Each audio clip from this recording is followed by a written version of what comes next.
You're welcome again to Wakeful Show. Kamala Harris is in the news again. She recently had an interview on Fox News, and that particular interview has been generating a lot of reaction. She didn't have any intention to have an interview with Fox News. This is one place that she has so dreaded that she never ever imagined that she would go. But because of the current situation, the current momentum in the campaign now, not favoring her, is all for Trump, and she's in the she's panicking. So now she's looking for means and avenues to try to saw herself back up or to be on the same neck and neck with Donald Trump. So she now went and she now had this interview.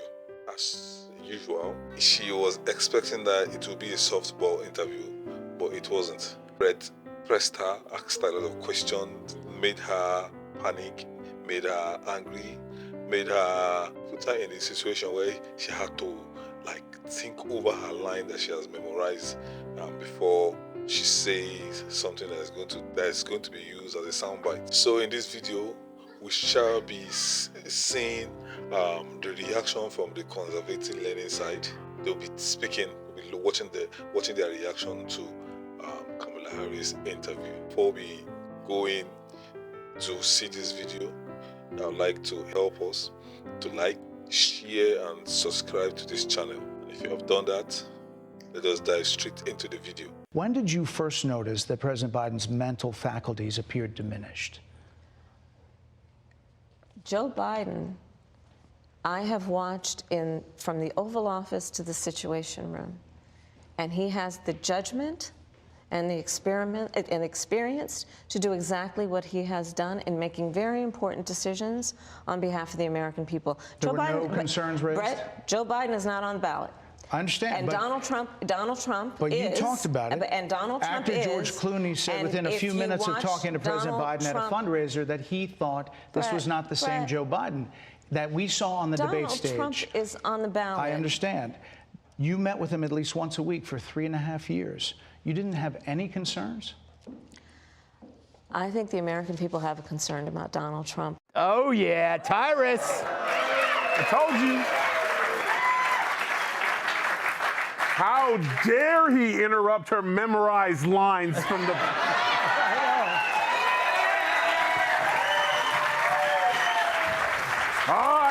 I told you, my beard is great. I might grow it out.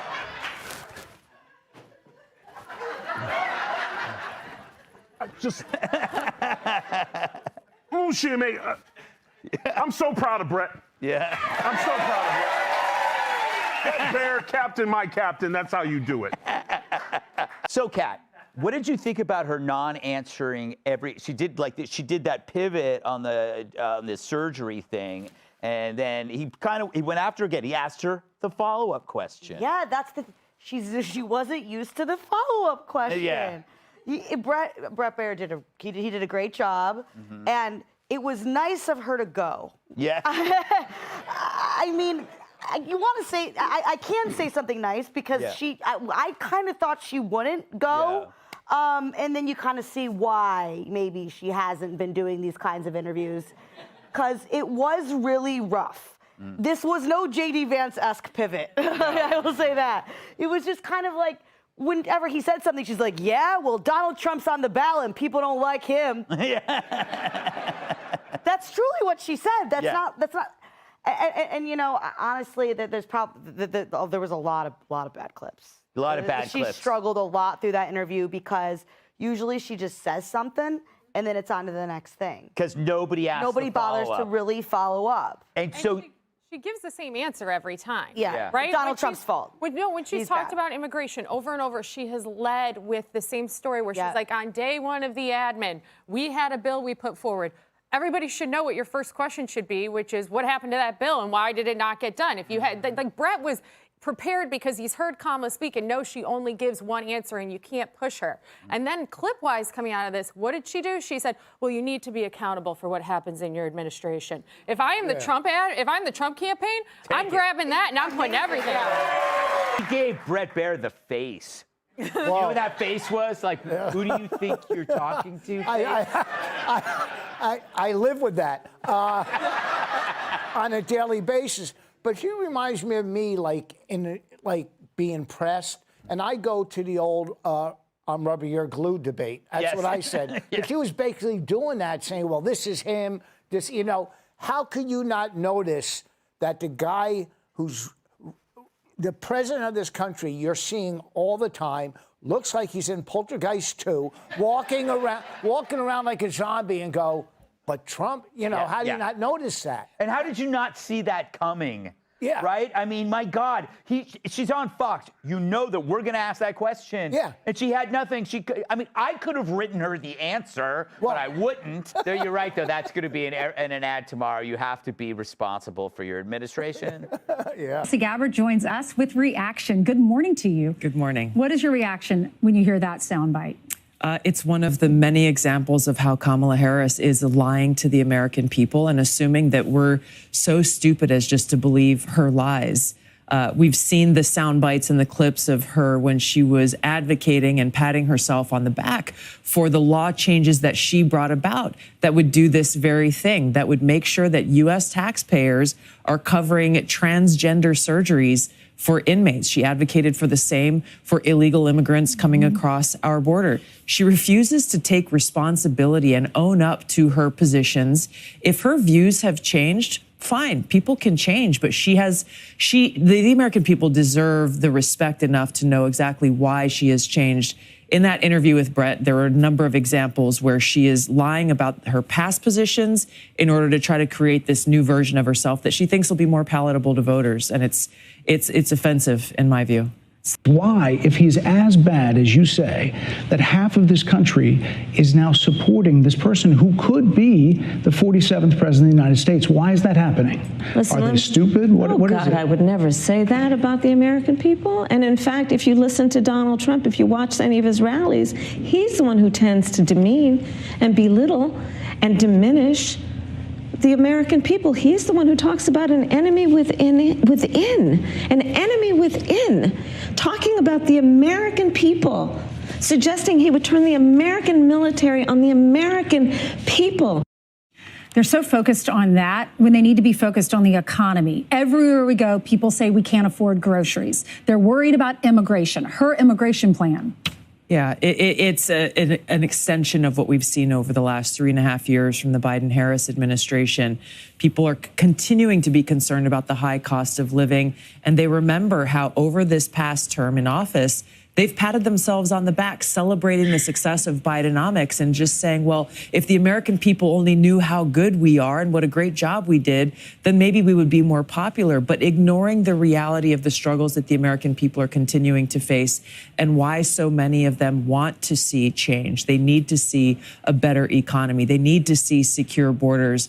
And again, and if you get past the propaganda media and Kamala Harris's lies, this is where I think President Trump really has an opportunity because he is the change candidate in this election. Today was a bad day for the Kamala Harris campaign. Her interview on Fox News was a train wreck, a hot mess on a number of levels. In Brett Baier, she faced a real interviewer who asked pertinent questions about the border, inflation, her record, and she floundered. She was evasive, she was incoherent, she was sometimes nonsensical. Whoever in her team thought she was ready for a real interview should be sacked immediately. The presidential candidate could handle a tough interviewer who plays it straight down the line, and she floundered. She did take a gamble, and that is the million-dollar question. You could see she did not want to be there. She couldn't get out of there fast enough, and she did it because she has to. This race is very, very, very tight, and the momentum is with Trump.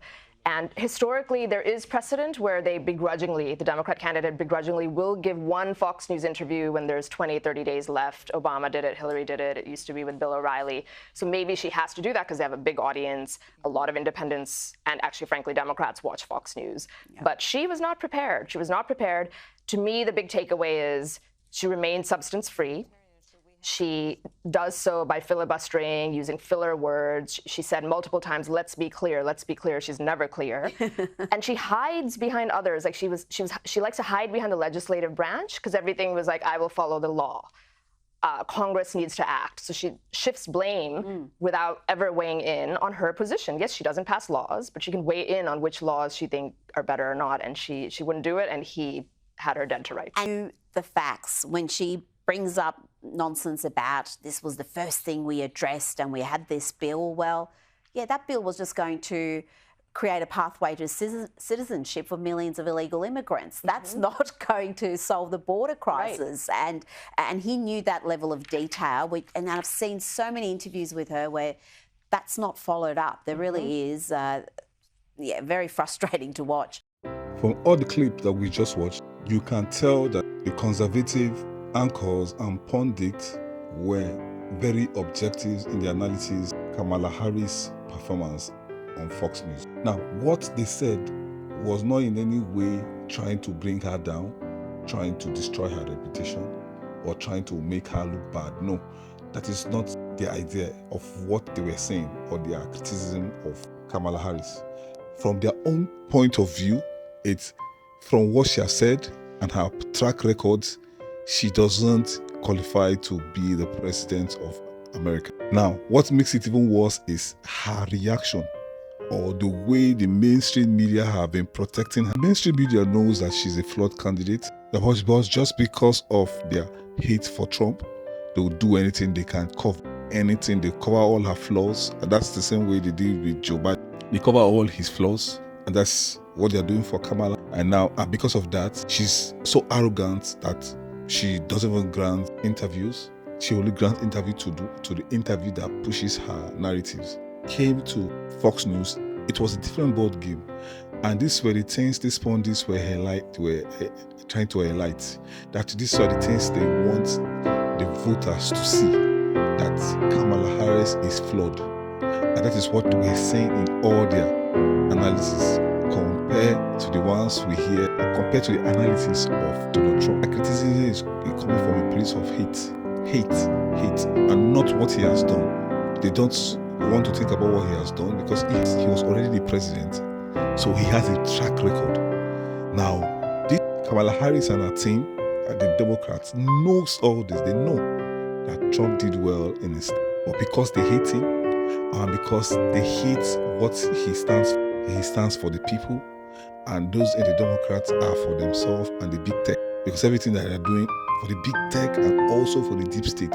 Because sometimes I ask myself, who passes this instruction to all these pundits on this Democratic news network? Who gives them these talking points? Because if you go to MSNBC, CNN, CBS, they all say the same thing. So who gives them this talking point? Now, I believe that whoever gives them this talking point is the person or the people who have an issue with Trump. So these pundits are the pawns that they use to push out this information of hate. But we can see that it's not working because everybody can see clearly that Kamala Harris is not a right candidate for president. So what do you think, guys? So what's your thoughts? What do you think, guys? Do you think these conservative pundits were objective and fair with Kamala Harris in their criticism of her performance on Fox News? Or do you think it was overblown, that they were just rude and ridiculously harsh to us? Please, I would like to read your comments. So if you have done that, it's the end of the video. So I'll see you in the next one.